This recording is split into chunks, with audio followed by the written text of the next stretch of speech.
Good morning, my dear student. Today we are study in math.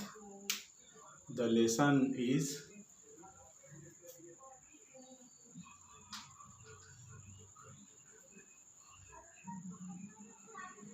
अध्याय 2 lesson 2 परिमेय संख्याएं। परिमेय संख्याएं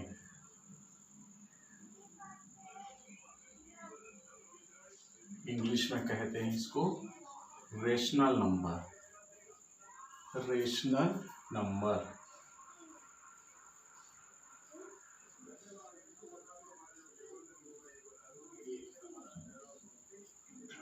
रेशनल नंबर्स।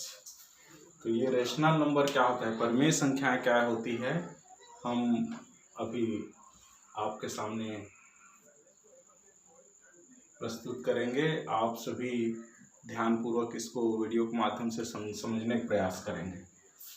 आप सभी कक्षा 6वीं और उससे पहले 5वीं में, उससे पहले 4वीं, 3री, 2री, पहली में नंबर के बारे में पढ़ते आ रहे हैं। संख्या के बारे में, संख्याओं के बारे में पढ़ते आ रहे हैं। तो संख्या के बारे में आपने जाना कि 1 2 3 4 5 6 7 8 9 आदि आदि आदि ये सारी संख्या लिखते हैं। तो कक्षा 6वीं का मैं संदर्भ लेता हूँ, आप लोग ध्यान देंगे। कक्षा 6वीं में आपने एक संख्या पढ़ी थी, ऐसे आपको दर्शा के बताया गया था, ध्यान होगा आप लोग को।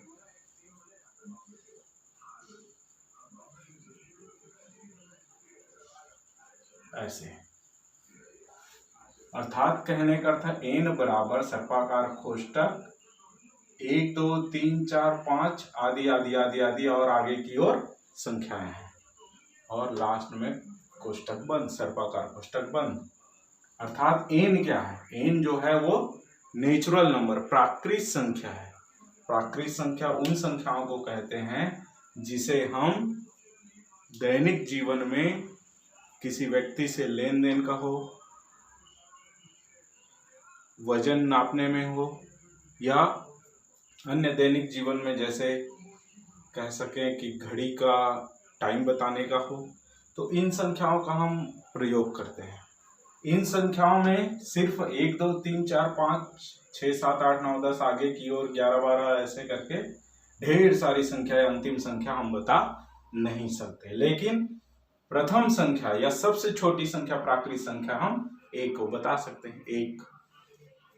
इसी प्रकार जब हमने आगे बढ़ा तो एक और संख्या का अध्ययन किया, और वह संख्या को ऐसे दर्शाते हैं। प्राकृतिक संख्या में जब शून्य को शामिल कर दिया जाए, अर्थात 0 1 2 3 4 5 6 7 8 9 10 11 12 13 आदि आदि आदि आदि, तो हम इन संख्याओं को कहते हैं होल नंबर, पूर्ण संख्या। ये प्राकृतिक संख्या,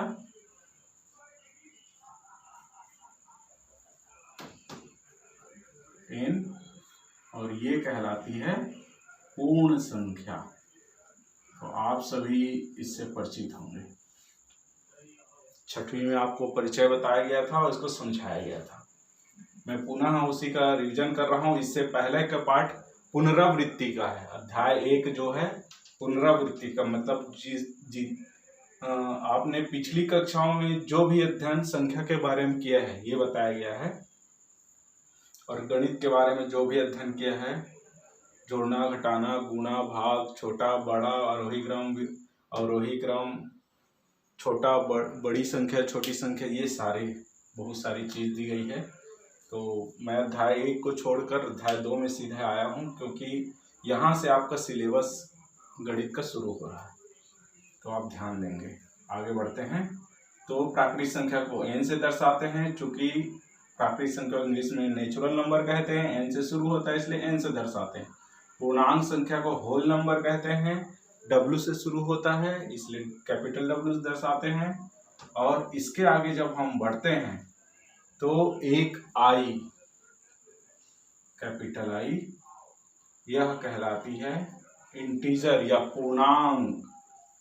पूर्णांक, इसमें अंक जुड़ा हुआ है, पूर्णांक, पूर्ण अंक, पूर्णांक कहते हैं, इंटीजर नंबर। तो इसको कैसे दर्शाते हैं? शून्य से लेकर आगे की संख्या तो हमने जान लिया,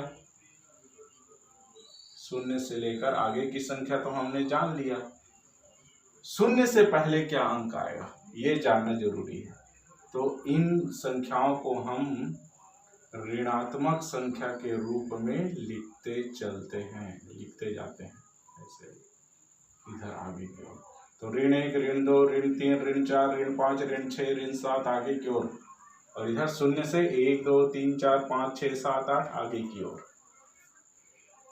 और ढेर सारी संख्या जिसे हम अंतिम संख्या के रूप में बता नहीं सकते। तो आप समझ रहे होंगे कि natural number, whole number, integer number, प्राकृतिक संख्या, पूर्ण संख्या, पूर्णांक या पूर्णांक संख्या कह दें इसको भी, आपको समझना है तो, मान लो किसी की समझ में नहीं आ रहा है तो ये सारी बातें हैं, इनको आपको समझना है। इसके बाद हमने भिन्न संख्या पढ़ा है, भिन्न संख्या। तो भिन्न संख्या को हम कैसे लिखते हैं आप सभी जानते होंगे। जैसे एक रोटी है, एक चपाती रोटी है जिसको आप लोग बेलना रोटी बोलते हैं। तो इस रोटी को हम जब दो भाग में बांट देते हैं, ये आधा आधा हो गया ये। अब इन दोनों रोटी को हम लिखते कैसे हैं? 1/2, ये भी 1/2। जब 1/2 को 1/2 से जोड़ते हैं तो ये क्या बनेगा? 1। आधा और आधा रोटी को दोनों को जोड़ देंगे तो एक रोटी बनेगा। इसलिए जब दो भिन्नों को जोड़ते हैं तो 1 बनता है। तो दो भिन्न कैसे? 1/2 और 1/2 को।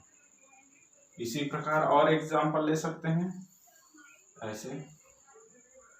देखिए प्रत्येक खंड 1/4 है, 1/4, 1/4, 1/4, 1/4, अर्थात 1/4 धन 1/4 धन 1/4 धन 1/4।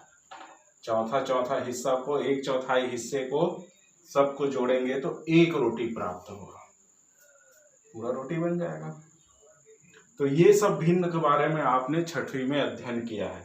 तो आप खास बात मैं इसमें ये बताना चाह रहा हूं, ये 1/2 और 1/4, ये 1/2 और 1/4, इसको भिन्न रूप कहते हैं। भिन्न रूप कैसे? इसको अंश कहते हैं, अंश, और इसको कहते हैं हर। और इसको क्या कहते हैं? जो लाइन खींचा है उसको बटे या बटा। मतलब ये चिन्ह जो बटा और बटे कहते हैं वो भाग होता है। क्या होता है? भाग, भाग का चिन्ह होता है। अर्थात ये लिखा क्या है, इसको हम कैसे दर्शाते हैं? 1/4, 1/4 या 1/4। भिन्न रूप में ऐसे लिखते हैं। और ऐसे इसको भिन्न नहीं कहेंगे, 1/4 को भिन्न नहीं कहेंगे, लेकिन 1/4 को भिन्न कहेंगे। अर्थात हम इसको लिखावट को अगर परिवर्तन कर दें तो वही भिन्न रूप कहलाता है। तो आप समझ गए होंगे कि बटे के ऊपर जो अंक होते हैं उसको अंश कहते हैं और बटे के नीचे वाले को हर कहते हैं। तो आज हम जो इसको बताने का अर्थ ये है कि आज जब हम परिमेय संख्याएं पढ़ रहे हैं तो इसको आप लोग भिन्न से समझेंगे, और भिन्न से थोड़ा सा अलग है और उसी से संबंधित भी है, अलग भी है, इसलिए कहना चाहिए, वो बाद में आप समझ पाएंगे। अभी मैं आगे बढ़ रहा हूं। तो ये भिन्न संख्या आपको समझ में आई होगी। थोड़ा सा 6वीं की कक्षा के बारे में, ये सारी जानकारी 6वीं की है। अब हम जो है परिमेय संख्या के बारे में शुरू करते हैं। चलिए,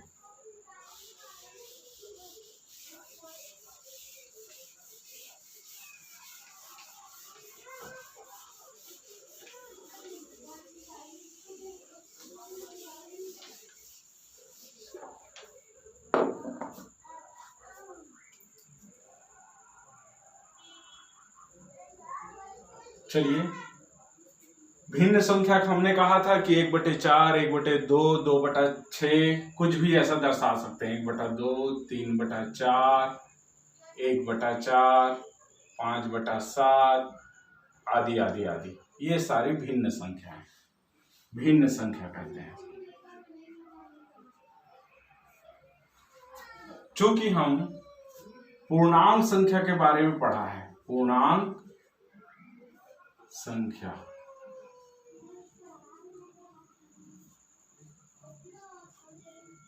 I इज इक्वल टू बराबर I बराबर डेश डेश डेश डेश ऋण 3, ऋण 2, ऋण 1, 0, 1, 2, 3 आगे की ओर। मैं ऐसे लिखा हूं यहां से शुरू करके, तो शून्य के आगे 1 2 3 4 5 6 7 8, शून्य से पीछे ऋण 1, ऋण 2, ऋण 3, ऋण 4, ऋण 5, ऋण 6, ऋण 7 आदि आदि आदि। तो ये पूर्णांक संख्या कहलाती है। अगर हम इसको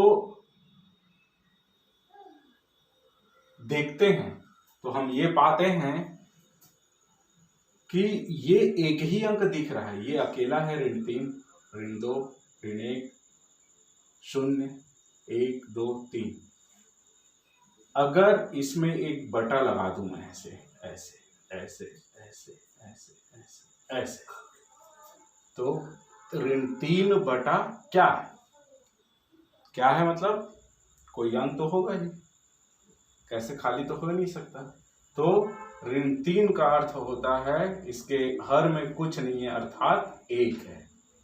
इसमें भी कुछ नहीं है तो 1 है, इसमें भी कुछ नहीं है तो 1 है, इसमें भी 1, इसमें भी 1, शून्य में भी 1, ऐसे आदि। तो हम देखिए एक नई प्रकार की संख्या हमें प्राप्त हो रही है। एक एग्जांपल लें, ऋण 3/1, ऋण 2/1, ऋण 1/1, 0/1, 1/1 और 2/1 और 3/1 और है ढेर सारी संख्या, लेकिन हमने इतना लिया इसलिए इतना दर्शाया है। तो ध्यान देंगे इसको कि आप सभी जो बच्चे हैं, अब आपको लग रहा होगा कि हमने भिन्न में तो ये सारी संख्याएं पढ़ी से 1/2, 3/4, 1/4, 5/7, यही है, ये भी वही है, 1/1, 2/1, 3/1। अभी चूंकि हमने हर की संख्या को नहीं लिखा था, जब हर की संख्या को लिखते हैं और किसी पूर्णांक में हर में कुछ नहीं है तो यह माना जाता है कि उसके हर में 1 है, तो हम ऐसे लिखते हैं। तो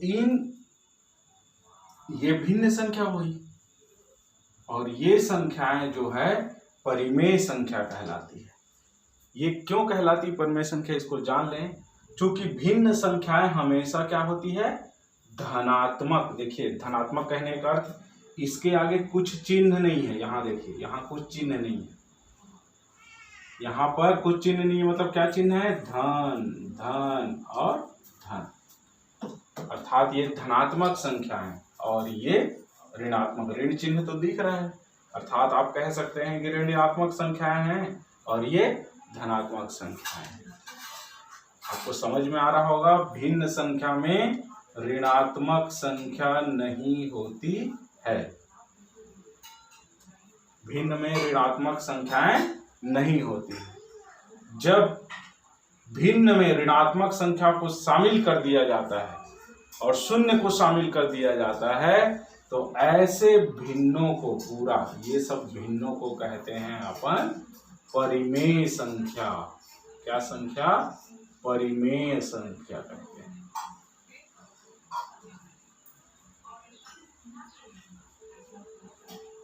देखो भिन्नों में धनात्मक है, ऋणात्मक नहीं होता।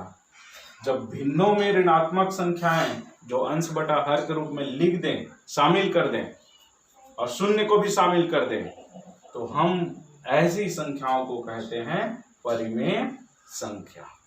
आपको समझ में आया होगा। आगे इसकी परिभाषा को समझते हैं, और परिभाषा को समझने के बाद एक छोटा सा होमवर्क आपको देंगे, और उसके बाद आज का क्लास को समाप्त करेंगे। आगे हम लोग पढ़ेंगे, फिर अगला टॉपिक मैं बताऊंगा। चलिए इसको फिर मैं इरेज करता हूँ, मिटाता हूँ, फिर इसको समझते हैं और पुनः परिभाषा से।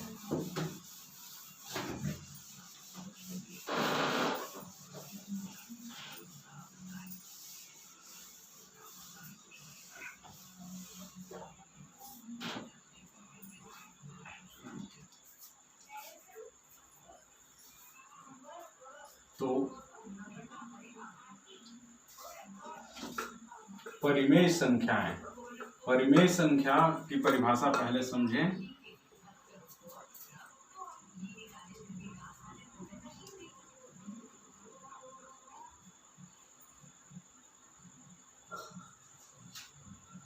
ऐसी संख्या जिसे हम P बटा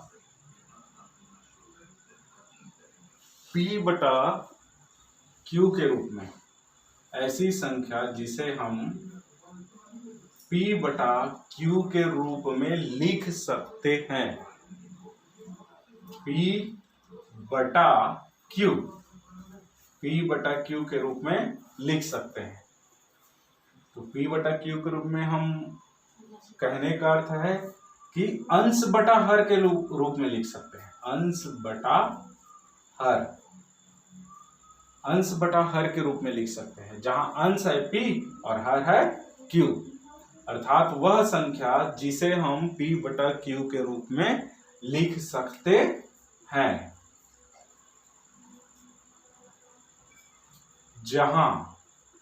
जहां के बाद ये 3 पॉइंट को समझना,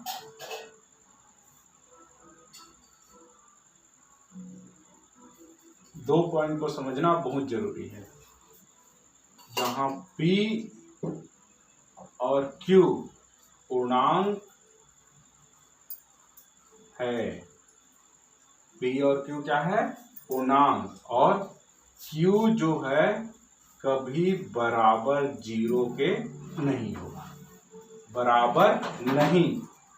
बराबर का चिन्ह ये होता है, और बराबर नहीं है तो इसको काट दीजिए। बराबर को एक गणित का एक चिन्ह होता है, बराबर का अगर बराबर शून्य के नहीं है तो इसको काट देते हैं, तो बराबर नहीं दर्शाया जाता है। तो P Q पूर्णांक है और Q बराबर नहीं होता शून्य के। ये इस परिमेय संख्या की परिभाषा है। एक बार पुनः दोहराता हूँ, पुस्तक में दिया हुआ है, आप देखेंगे पुस्तक में तो आप समझ पाएंगे। परिमेय संख्या वह संख्या होती है जिसे P बटा Q के रूप में, अंश बटा हर के रूप में दर्शाया जा सकता है, जहां P और Q क्या होता है? ये भी पूर्णांक संख्या होती है और ये भी पूर्णांक संख्या होती है। ये भी मतलब P भी पूर्णांक है, Q भी पूर्णांक है, बीच में बटा रहेगा ही। और दूसरा कंडीशन है, दूसरी स्थिति Q जो है वो शून्य नहीं हो सकता। मतलब एक एग्जांपल लेते हैं, उदाहरण। ऐसे उदाहरण 2/3। तो यहां पर आप देखेंगे P का मान कितना है? 2, और Q का मान कितना है? 3। अर्थात हम इसको लिख रहे हैं P बटा Q। ये इक्वल तुलना को जब करते हैं, P का तुलना 2 से, P बराबर 2, P बटा Q का तुलना 2/3 से, तो P बराबर 2 और Q बराबर 3। तो आप समझ रहे होंगे कि ये जो है धनात्मक संख्या है, यहाँ कोई चिन्ह नहीं लगा है, तो ये सिर्फ धनात्मक भिन्न है कहें तो इसी को हम परिमेय संख्या भी कहते हैं। लेकिन परिमेय संख्या में ऋणात्मक संख्या भी शामिल होती है, अभी समझेंगे। तो P बराबर 2, Q बराबर 3। देखिए Q शून्य नहीं है, Q जो है शून्य नहीं है, Q क्या है? 3 है, और P जो है 2 है, पूर्णांक है, इसलिए 2/3 क्या है? परिमेय संख्या है। दूसरा उदाहरण देखते हैं। ये पहला हो गया, यहाँ पर दूसरा बता रहा हूं मैं। ऋण 3/4। यहाँ पर देखिए, तुलना कर दीजिए P बटा Q से, तो P का मान हो गया ऋण 3 और Q का मान हो गया 4। तो देखिए Q शून्य है क्या? नहीं है, तो ये क्लियर हो गया। P और Q पूर्णांक है कि नहीं है? P ऋण 3 और Q 4। ऋण 3 और 4 जो है दोनों पूर्णांक संख्या है, अर्थात ये ऋण 3/4 एक परिमेय संख्या है। अब इसकी एक एग्जाम्पल और लिखते हैं। शून्य एक परिमेय संख्या है कि नहीं? क्या है ये? शून्य। चलिए, तो शून्य के बटे में तो कुछ नहीं है, तो क्या है? इसका बटे में क्या है? 1। तो ये पूर्णांक संख्या तो है ही, परिमेय संख्या है कि नहीं जानते हैं। तो P बराबर कितना है? P बराबर 0, Q बराबर 1। Q बराबर 0 नहीं है, 1 है, इसलिए शून्य जो है परिमेय संख्या, वेरी इंपॉर्टेंट है, परिमेय संख्या है। इसी प्रकार हम, ये आता है प्रश्नों में, परीक्षाओं में पूछा जाता है, इसको विशेष रूप से ध्यान देंगे। शून्य परिमेय संख्या है, कैसे है आप समझ सकते हैं। ठीक है बच्चों, तो आज के लिए इतना ही। कल हम परिमेय संख्या से संबंधित तुल्य परिमेय संख्या, उसी के जैसे कैसे परिमेय संख्या बनाते हैं, और परिमेय संख्या को हम और अच्छे से समझेंगे। आप लोग को समझ में ना आया हो तो बताएंगे। और परिमेय संख्या को हम कैपिटल Z से प्रदर्शित करते हैं, ये भी जानना जरूरी है आपको। और उसको हम जैसे natural number, integer number, whole number को दर्शाए थे, वैसे ही हम रेशनल नंबर को या प्राकृतिक संख्याओं को दर्शा सकते हैं। तो आप लोग के लिए एक होमवर्क है, थोड़ा देख लें और होमवर्क को करेंगे।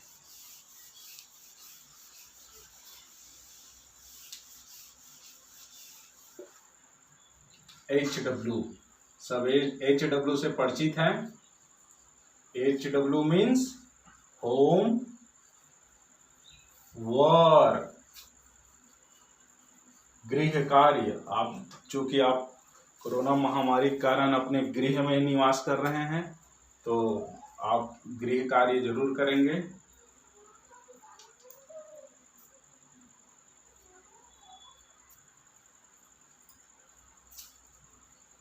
पूर्णांक संख्याओं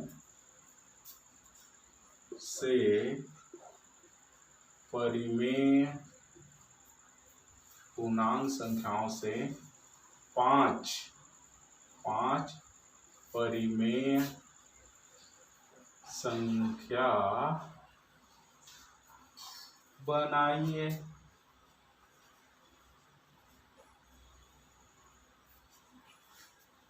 ये आपका क्वेश्चन, ठीक है बच्चे, आप लोग बना लेंगे आसानी से। और फोटो खींचकर, होमवर्क का फोटो खींचकर व्हाट्सएप में मुझसे शेयर करेंगे, ग्रुप में डाल देंगे। ग्रुप में नहीं डलेगा तो मेरे व्यक्तिगत में डाल देंगे। तो आज के लिए इतना ही, फिर कल मिलेंगे एक नई क्लास के साथ। परिमेय संख्या, तुल्य परिमेय संख्या कैसे ज्ञात करते हैं, और परिमेय संख्या बारे में कुछ समझ में ना आया हो तो वो भी हम चर्चा करेंगे। सबको सादर नमस्कार। अच्छे से आप क्लास को समझिए, वीडियो को समझिए, देखिए बारंबार, न समझ में आए तो, और बारंबार मेरे से पूछते रहिए। बहुत धन्यवाद सब लोग बच्चों को। नमस्कार।